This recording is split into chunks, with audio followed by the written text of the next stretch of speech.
What if I told you that somewhere, in the middle of a suffocating jungle, during one of the most brutal campaigns of World War II, there was a man who didn't wait for reinforcements, who didn't wait for orders, who didn't wait for the enemy to make a mistake, but instead decided to become the storm himself, a soldier who saw an impossible situation and chose to walk straight into it, alone, not because he had to, but because someone had to move.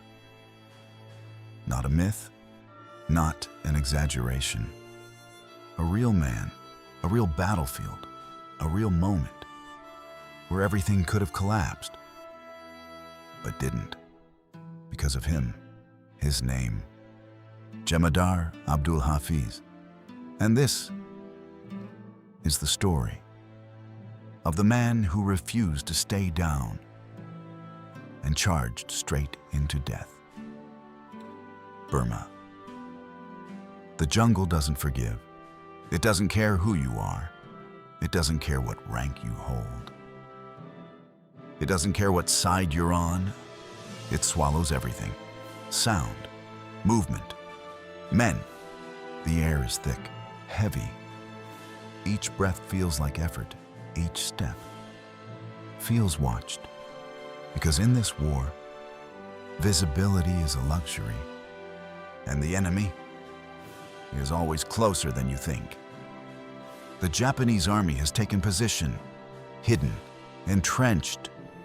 They don't need to move. They don't need to attack. They just wait, because the terrain does the work for them. High ground, machine guns, clear line of fire, and below them, a unit trapped. Indian soldiers, pinned down. Every attempt to move is answered with bullets. Every attempt to push forward is crushed. The road ahead is blocked, and behind them, there is nothing but uncertainty. Time stretches. Minutes feel like hours. No one speaks, because speaking doesn't change anything. The situation is clear. Move, and you die. Stay, and you wait. And waiting in war is sometimes worse. Somewhere in that silence, one man watches. He doesn't panic. He doesn't freeze. He observes. He understands the position, the fire, the terrain, the rhythm of the enemy. And he realizes something that changes everything. This doesn't end unless someone breaks it, and no one moves. So he does. Jemadar Abdul Hafiz, he rises, not slowly, not cautiously. He stands into gunfire. For a second, nothing makes sense. Why would anyone do that? Why would anyone stand up when staying down means survival? But war is not always about survival. Sometimes it's about momentum. And in that moment, he becomes momentum. Bullets tear through the air. Trees splinter. The ground erupts around him. But he moves forward. No hesitation. No second thought. Just movement. Behind him, his men watch. At first, in disbelief. Then, something changes. Because courage is contagious. And what he does next turns fear into action. He shouts, not words of fear, not hesitation, but something else. Something that cuts through the chaos. Something that makes men stand up when everything tells them to stay down. And suddenly, they follow. Not because they were ordered, but because they believe. They rise, they move, they charge. Up the slope, straight into machine gun fire. The hill is bare. No cover, no protection, just open ground, and death waiting at the top. Men fall immediately. The sound of bullets doesn't stop, but neither do they. Because now, this is no longer about survival. This is about breaking through. And Abdul Hafiz is already ahead. He doesn't slow down. Grenades, gunfire, movement. He closes the distance. Closer and closer until he is no longer a target, but a threat. He reaches the first defensive line, close enough to see faces, close enough to act, and then everything explodes. Gunfire, shouting, chaos. He fights, not from distance, but face to face. The first position falls, but the hill is not cleared, because another machine gun opens fire from the flank, cutting through his men, stopping their advance. And in that moment, everything could collapse. But he doesn't wait. He turns, moves again, straight toward it. He's already been hit. A bullet tears through his leg, but he doesn't stop. Pain doesn't matter. Distance doesn't matter. Only the position, only the objective. He reaches the machine gun, close enough to touch it. And then he does something that should not be possible. He grabs the barrel with his bare hands, forces it upward, away from his men. In that instant, everything changes. The gunner loses control, the fire stops, and his men finish the job. The position is destroyed, but he keeps moving, because the battle is not over. He picks up another weapon, continues forward, firing, advancing, relentless.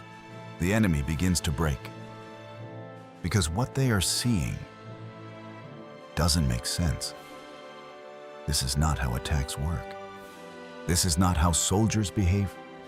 This is not how war is supposed to look.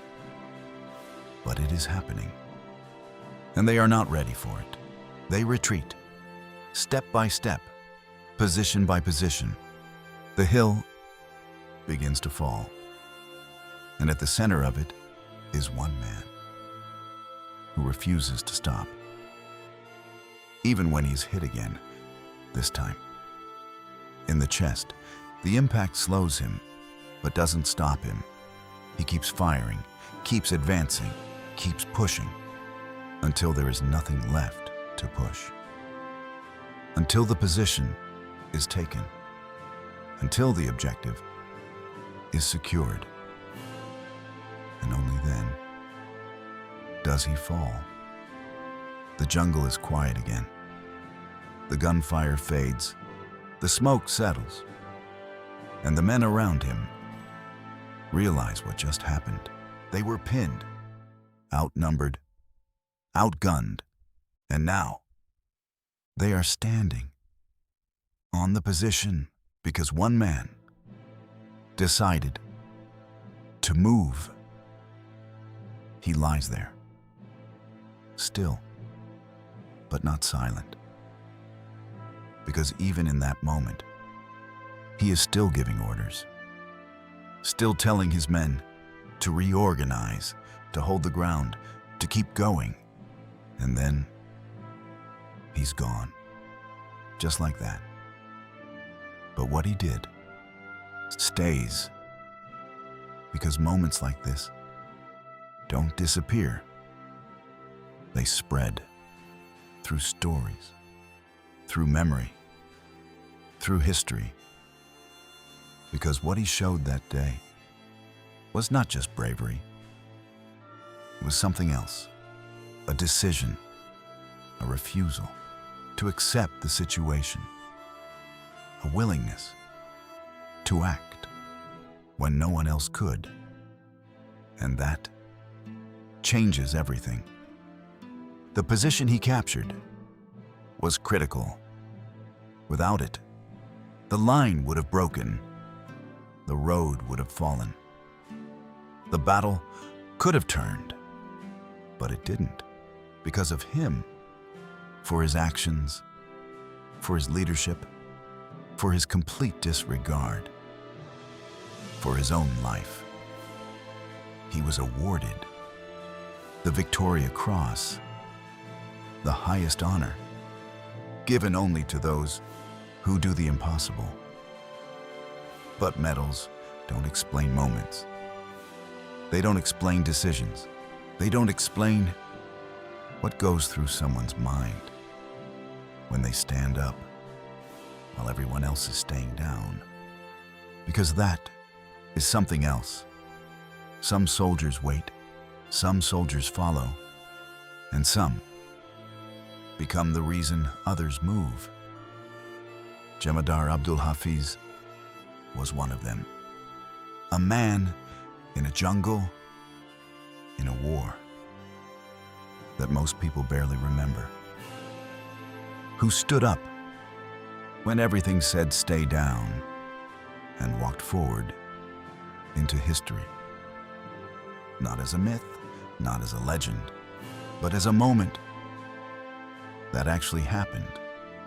And somewhere in the silence of that jungle, that moment still echoes. Because sometimes it doesn't take an army to change a battle. Sometimes it only takes one man who refuses to stop moving.